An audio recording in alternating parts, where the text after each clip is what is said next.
हमर सहिया हवे किसाने उनकर हाये हमराने जाने बोले सासू जी, जाने बोले सासू जी। दिन भर करेले किसानी जाने बोले सासू जी।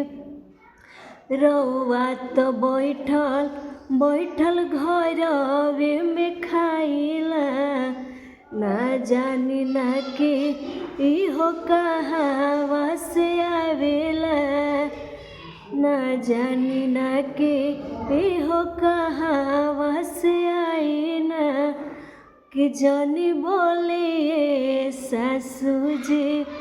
हमर सोहिया हवे किसानी जानी बोले सासू जी।